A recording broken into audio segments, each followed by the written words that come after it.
بسم اللہ الرحمن الرحیم۔ السلام علیکم ورحمۃ اللہ وبرکاتہ۔ عزیز طلبہ، اسلامیات سلسلہ نمبر 8 کا اگلا سبق شروع ہوتا ہے۔ گزشتہ چند اسباق میں ہم نے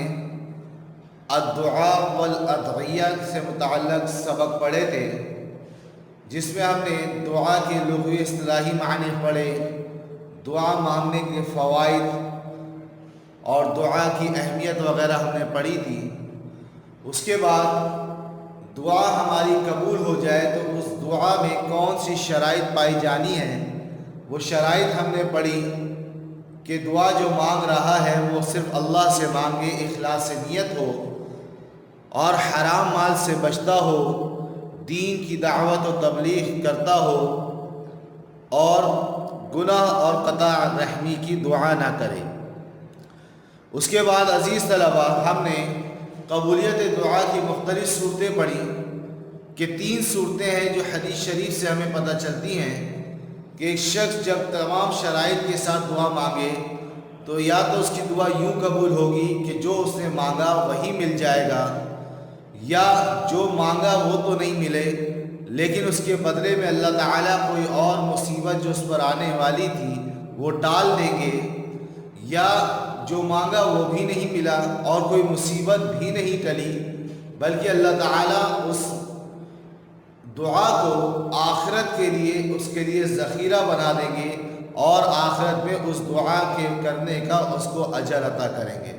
جس وقت بندہ کہے گا کہ کاش دنیا میں میری کوئی دعا قبول ہی نہ ہوتی، ساری دعاؤں کا اجر مجھے آج یہاں مل جاتا۔ اس کے بعد عزیز طلبہ، ہم نے دعا کے آداب پڑھے، یعنی وہ چیزیں جو دعا میں کرنی چاہیے، شرط تو نہیں ہے لیکن ان کا دعا میں ہونا اللہ کو پسند ہے، اللہ کے نبی صلی اللہ علیہ وسلم کو پسند ہے اور حضور علیہ السلام وہ کیا کرتے تھے، تو وہ آداب ہے۔ اس کے بعد آج کا ہمارا سبق جو صفحہ نمبر 67 پر ہے، دعا کے مکروہات۔ ایک تو ہم نے آداب پڑھے کہ جو دعا میں اللہ کو پسند ہے اور حضور علیہ السلام نے بھی کیے۔ یہ مکروہات ہیں، یہ وہ ہوتے ہیں جو چیزیں اللہ کو دعا میں پسند نہیں ہیں اور حضور علیہ السلام نے بھی ان کے کرنے سے منع فرمایا ہے۔ جو چیزیں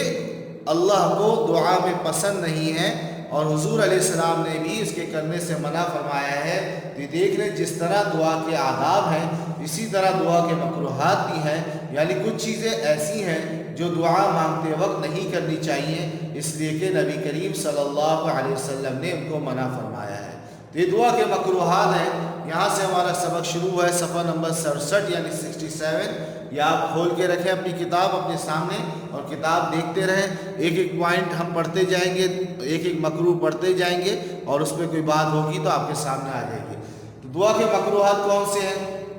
نمبر 1، دعا کے وقت اپنی نگاہیں آسمان کی طرف اٹھانا، اس سے حدیث شریف میں منع کیا گیا ہے۔ دعا کرتے وقت آسمان کی طرف نگاہیں اٹھا کے رکھنا، اوپر کی طرف دیکھنا، یہ مکروہ ہے، بلکہ ادب کے ساتھ نگاہیں جھکا کے اللہ سے دعا مانگی جائے تاکہ اللہ تعالیٰ بھی راضی ہوں، اللہ تعالیٰ بھی خوش ہوں۔ اللہ کے سامنے اپنی عاجزی اور اپنے آپ کو چھوٹا بنا کر پیش کرنا یہ اللہ کو پسند ہے۔ اس کے بعد دعا مانگنے میں گانے کا طرز اختیار کرنا، یعنی بہت تکلف اور نخرے کے ساتھ دعا مانگنا، اس سے بھی حدیث شریف میں منع کیا گیا ہے کہ دعا میں ایک الگ الگ قسم کے طرز سے دعا مانگے، جو گانے کی جیسے لے ہوتی ہے، طرز ہوتے ہیں، اس طرز میں دعا مانگے، اس سے منع کیا ہے۔ کوئی تکلف اور نخرے نہ ہو بلکہ اپنے ہی آواز میں، اپنے ہی لہجے میں اللہ سے دعا مانگے، جس طرح اللہ نے ہمیں بولنے کی صلاحیت دی ہے، جو آواز اللہ نے ہمیں دی ہے، اسی لہجے میں، اسی آواز میں ہم اللہ سے دعا مانگیں۔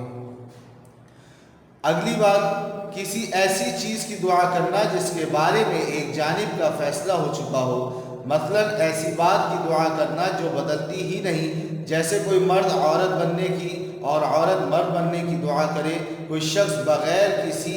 ذریعے کے آسمان پر چلے جانے کی دعا کرے، یہ سب فضول قسم کی باتیں ہیں، اس طرح کی دعائیں نہیں کرنی چاہیے۔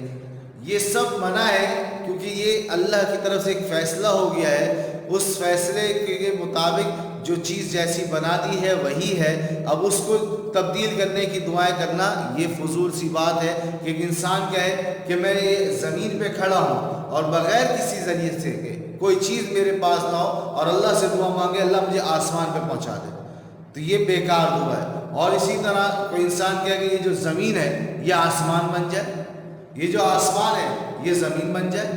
یہ چیزیں فضول دعائیں ہیں، یہ ایسی دعا مانگنے سے منع فرمایا ہے، بلکہ اپنی ضرورت کی چیزیں مانگے، امت کے لیے مانگے اور مغفرت مانگے اللہ تعالیٰ سے، اور جو کوئی ضرورت ہے جائز حاجات ہیں وہ اللہ تعالیٰ سے مانگے۔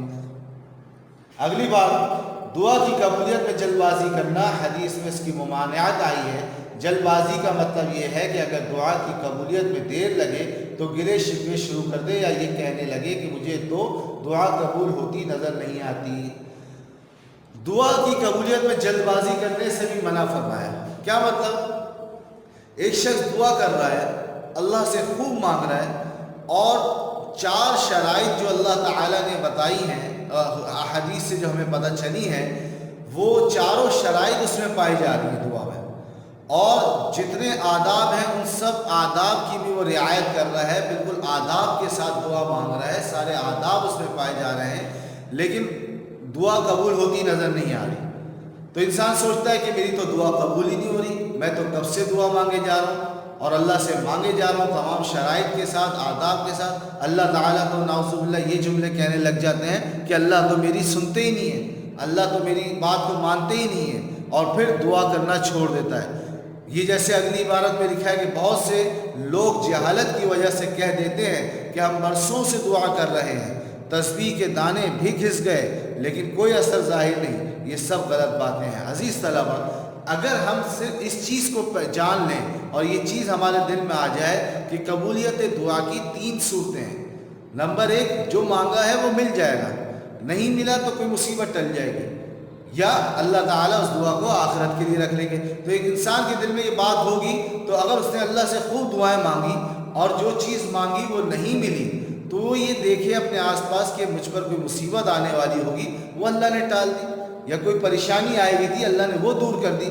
ایسا بھی نہیں ہے تو انسان یہ بے فکری کر لے کہ میرے اللہ نے اس دعا کو آخرت کے لیے ذخیرہ بنا لیا ہوگا اور میرا اللہ مجھے اور آخرت میں اس کا اجر دے دیں گے، تو دل مطمئن رہے گا، پھر انسان غلط باتیں نہیں کرے گا اور کہ اب تو میں دعا مانگوں گا ہی نہیں، اب میں دعا مانگنا ہی چھوڑ دوں گا کیونکہ اللہ میری دعا ہی نہیں سنتا۔ تو یہ ساری غلط باتیں ہیں۔ ہمارے سامنے تینوں صورتیں ہونی چاہیے کہ قبولیت دعا کی 3 صورتیں ہیں۔ تو اس طرح دعا میں جلد بازی کرنا، اس سے حضور علیہ السلام نے حدیث شریف میں منع فرمایا ہے۔ ایک حدیث شریف میں ہے، حضرت علیہ السلام ارشاد فرماتے ہیں،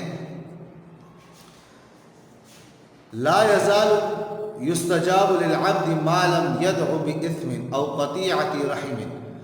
ما لم يستعجل قيل يا رسول الله ما الاستعجال قال يقول قد دعوت وقد دعوت فلم أرى يستجاب لي فيستحسر عند ذلك ويدع الدعاء۔ حدیث شریف جو عربی میں آپ نے پڑھی اس کا مفہوم ہے، جب تک بندہ گناہ اور قطع رحمی کی دعا نہ کرے، تمام شرائط کے ساتھ دعا مانگ رہا ہے اور جلدی نہ مچائے، اس وقت تک اس کی دعا قبول ہوتی رہتی ہے۔ صحابہ کرام نے سوال کیا، اے اللہ کے رسول، جلدی مچانے کا کیا مطلب ہے؟ آپ نے فرمایا، جلدی مچانے کا مطلب یہ ہے کہ بندہ کہتا ہے کہ میں نے دعا کی اور دعا کی لیکن مجھے قبول ہوتی نظر نہیں آتی، یہ کہہ کر وہ دعا کرنے سے تھک جاتا ہے اور دعا کرنا چھوڑ دیتا ہے۔ لہذا انسان دعا کرتا رہے، چاہے قبولیت دیر سے ہو، یہ اس سے بہتر ہے کہ جلدی قبول ہونے کی خواہش میں دعا کرنا ہی چھوڑ دے۔ تو عزیز طلبہ، یہ تو تھے دعا کے مکروہات جو آپ نے سن لیے، کتاب میں دیکھ بھی لیے۔ اب آگے کچھ جامع مصنون دعائیں ذکر کی جا رہی ہیں جو ہم پڑھ لیں گے، اس کا ترجمہ بھی پڑھ لیں گے، عنوان بھی دیکھیں۔ 6 کلاس میں آپ نے پریپ 6 میں آپ نے دعا سے متعلق سبق پڑھا تھا اور وہاں دعا کی 2 قسمیں پڑھی تھی، قرآنی دعائیں اور مصنون دعائیں۔ اور قرآنی دعائیں وہ تھیں جن کا ذکر قرآن میں ہے، اور مصنون دعائیں وہ تھیں جن کا ذکر احادیث میں ہے، اور ان میں سے چند دعائیں آپ نے اس کتاب میں پڑھ بھی لی تھی۔ 7 کلاس میں بھی آپ نے کچھ مسنون دعائیں پڑھی اور اس میں آپ نے وہ دعائیں پڑھی کہ مسنون دعاؤں کی 3 قسمیں پڑھی کہ ایک وہ قسم ہے، وہ اس قسم کی دعائیں ہیں جو کسی عمل کے ساتھ خاص ہوتی ہیں، جیسے کسی نماز کے بعد کا کوئی دعا پڑھ لینا، کسی عمل کے ساتھ کھانا کھانے کے بعد کی دعا ہے، یہ عمل ہے کھانا کھایا اس کے بعد دعا مانگ رہا ہے، تو یہ کسی عمل کے ساتھ خاص ہوتی ہے۔ اور بعض دعائیں ایسی ہیں جو عمل کے ساتھ تو نہیں ہیں لیکن کسی وقت کے ساتھ خاص ہیں، مثال کے طور پہ صبح کی دعا، شام کی دعا، صبح شام پڑھنے کی دعائیں یہ وقت کے ساتھ خاص ہوتی ہیں۔ تو یہ ایسی دعائیں بھی آپ نے 7 کلاس میں کچھ پڑھی تھی۔ اور ایک دعا وہ ہے جو مسنون دعا ہے لیکن جامع مسنون دعائیں ہیں، یعنی نہ تو وہ وقت کے ساتھ خاص ہیں نہ کسی عمل کے ساتھ خاص ہیں، وہ کسی وقت بھی ہم اللہ سے مانگ سکتے ہیں، اور وہ چند دعائیں یہاں ذکر کر رہے ہیں، آپ کتاب میں دیکھ لیں، آپ کے سامنے ہے، ترجمہ بھی سامنے آ جائے گا۔ نمبر 1، اے اللہ مجھے توبہ کرنے والا بنا، یعنی توبہ کرنے والا میں بن جاؤں۔ اس کے لیے ہمیں کیا دعا کرنی ہے ہر وقت؟ اللہم اجعلنی من التوابین واجعلنی من المتطہرین، اے اللہ بنا دیجئے مجھے توبہ کرنے والوں میں سے اور بنا دیجئے مجھے پاک صاف بندوں میں سے۔ تو اس میں صرف توبہ کرنے والا نہیں بننا، اس دعا میں ہم اپنے آپ کو پاک صاف بندوں میں بھی شمار کرنا چاہتے ہیں کہ جیسے اللہ کے نیک بندے بالکل پاک صاف ہوتے ہیں ہم بھی ایسے بن جائیں، اور جیسے لوگ اللہ کے نیک بندے توبہ کرنے والے ہیں تو ہم بھی توبہ کرنے والے بن جائیں۔ تو اللہ ہمیں توبہ کرنے والا بھی بنا دے اور ہمیں پاک صاف رہنے والا بھی بنا دے۔ اگلی دعا ہے علم، رزق، عمل اور شفا کی طلب۔ علم میں نافع علم، فائدہ مند علم مل جائے، رزق کی فراوانی ہو جائے، عمل ایسا ہو جو قبول ہو جائے اور بیماری سے ہمیں شفا مل جائے، اس کے لیے دعا ہے اللہم انی اسألک علما نافعا ورزقا واسعا وعملا متقبلا وشفاء من کل داء۔ اے اللہ میں آپ سے فائدہ مند علم اور رزق کی فراوانی اور مقبول ہونے والا عمل اور تمام امراض سے شفا طلب کرتا ہوں۔ کیا طلب کرتے ہیں؟ علم جو فائدہ مند ہو، جو علم ہم حاصل کریں اس سے ہمیں دنیا کا بھی فائدہ ہو، آخرت کا بھی فائدہ ہو، اور فائدہ مند علم ہو۔ رزق کی فراوانی، جو آپ نے مجھے رزق دیا ہے اس میں برکت دے دیں اور خوب رزق عطا کریں، اور اگر میں کوئی عمل کرتا ہوں، جو بھی عمل کروں وہ قبول ہو جائے آپ کی بارگاہ میں، اور جو بھی بیماری ہو اللہ تعالی ہمیں اس سے شفا دے دے۔ اس کے لیے یہ جامع دعا ہے جو ہمیں ہر وقت مانگنی چاہیے۔ اس کے بعد ہدایت، عافیت، برکت اور عزت کی طلب کی دعا۔ اللہم اہدنا فیمن ہدیت وعافنا فیمن عافیت وتولنا فیمن تولیت وبارک لنا فیما اعطیت وقنا شر ما قضیت فإنک تقضی ولا یقضى علیک انہ لا یذل من والیت ولا يعز من عادیت تبارکت ربنا وتعالیت نستغفرک ونتوب الیک وصلی اللہ علی النبی۔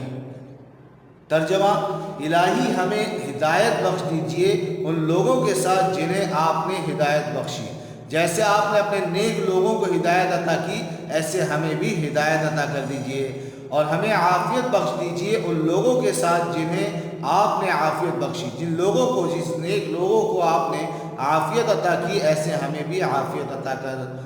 اور ہمارے کام بنا دیجئے ان لوگوں کے ساتھ جن کے کام آپ کارساز بنے، جیسے آپ اپنے نیک لوگوں کے کارساز بنے، ان کے کام مکمل کر دیے، ان کی تمام جائز حاجات کو پورا کر دیا، تو ایسے ہی ہمارے کام بھی آپ بنا دیجئے، اور ہمیں برکت بخش دیجئے ان چیزوں میں جو آپ نے عطا فرمائی، جو چیزیں، جو نعمتیں آپ نے دی ہیں اس میں خوب ہمیں برکت عطا کریں، اور ہمیں محفوظ رکھیے اس کے شر سے جس کو آپ نے مقدر فرمایا، جو آپ نے ہماری تقدیر میں اگر کوئی پریشانی لکھی ہے تو ہماری اس سے حفاظت کیجیے۔ بے شک آپ ہی مقدر فرماتے ہیں، آپ ہی تقدیر کے فیصلے کرتے ہیں، اور آپ کے متعلق کوئی امر مقدر نہیں کیا جا سکتا۔ بے شک وہ ذلیل نہیں ہو سکتا جسے آپ نے دوست بنا لیا، جس کو اللہ نے اپنا دوست بنا لیا اس کو کوئی ذلیل نہیں کر سکتا، اور عزت نہیں پا سکتا وہ شخص جسے آپ نے دشمن قرار دیا۔ جو آپ کا دشمن بن گیا اور آپ سے دشمنی لے لی، آپ کا نافرمان بن گیا، اس کو کوئی عزت نہیں دے سکتا، اس کی کوئی مدد نہیں کر سکتا۔ اے ہمارے پروردگار، آپ بابرکت ہیں اور آپ بلند تر ہیں،